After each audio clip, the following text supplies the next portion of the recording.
Your match is second straight win here in conference duels. What was it feeling like after winning here in Carver and getting this opportunity? Good. You just got to take your opportunity and go to the fullest. I'd say, just continue to do what we do best. When you're battling for a spot, what's the key to kind of stay up and keep battling and fighting and try to make your case that you're the guy at 125? Well, it's more of doing it for yourself. You're wanting to be better yourself. You're not worried about what spot, who's gonna get. It's just you're worrying about going full limit every day, becoming the best version of yourself. What's been different for you, you feel like, in the new year? Kind of just that pace and that felt a little bit different from you from what we saw in the first half? I think it's just more believing in myself and my coaches and staff and my teammates. It's more kind of a me thing, believing in myself. How much is working with the guy next to you there, and also guys like Spencer Lee and others, kind of helping you in your progression as well? Oh, it's great. Got the #1 guy in the country, along with Spencer Lee, best in the world.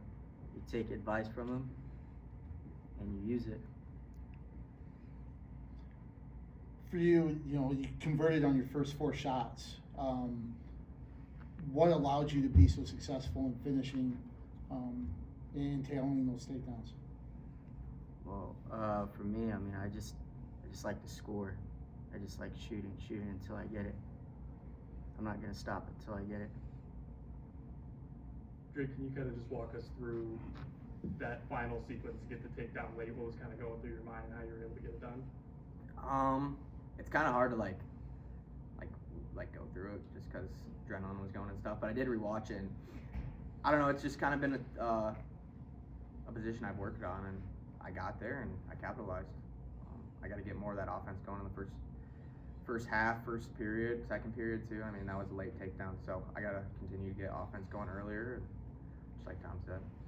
How much of that position is something you're looking for or something you maybe pick up on throughout the match, and how much is it just you capitalizing on the opening when it presents itself? I think the biggest thing is we talk about being ready to score, and that was a big thing for me last year. I would get opportunities where I'd kind of let it slip, right? So I'm doing my best job this year to not let that happen and be prepared to score when the opportunity presents itself. What's going on? Go ahead. Thanks. Drake, when it gets that late, how do you be basically the best conditioned guy on the mat so you are ready to score when the opportunity presents itself in the third, in the second, or in the first? I've been prepared to go to deep waters my whole life, and college wrestling's no different. So I'm confident there. I'd imagine there's an impetus as the match goes on that you want to score when there's not much action happening, but how much is it to your benefit to actually, not rush it, to stay calm and, like you said, look for a specific opening rather than forcing the action? Yeah, that's a good question, and that's wrestling, and that's wrestling at a high level. It's just you got to kind of let it. There's a certain point where there's a fine line where you got to continue to force action and be smart. So that's a fine line I'm balancing every day. Earlier in the week, you said you don't put a match on a pedestal, Mm-hmm. Assuming you do the same with the result. But how do you, after getting an outcome like that, how do you kind of build and move forward from kind of a top-tier win like that? College wrestling, it's like I said, you can't get too high or too low. I've got Ohio State coming to town on Saturday, so I've got to be ready to go. They got a tough guy there, so I'm happy I won, but we got bigger things on the horizon. What have you seen from the guy next to you? He's a dog. He's a dog. I love wrestling right after him, and he's only. This is just the beginning for him. So. You said you kind of blacked out during the match, Yeah.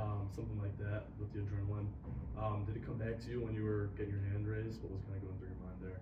I was happy I won, I guess. But yeah, it's the adrenaline's going that whole match. I kind of black out the whole time.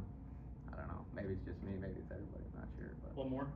How long have you been, has that been a thing in college or in high school? If it's that intense of a match, you can't really remember it as it's happening? I don't know. I guess I've been wrestling my whole life, and it's just I'm in the zone. I'm in the mode, and it's just wrestling's second nature to me. I've been doing it my whole life, so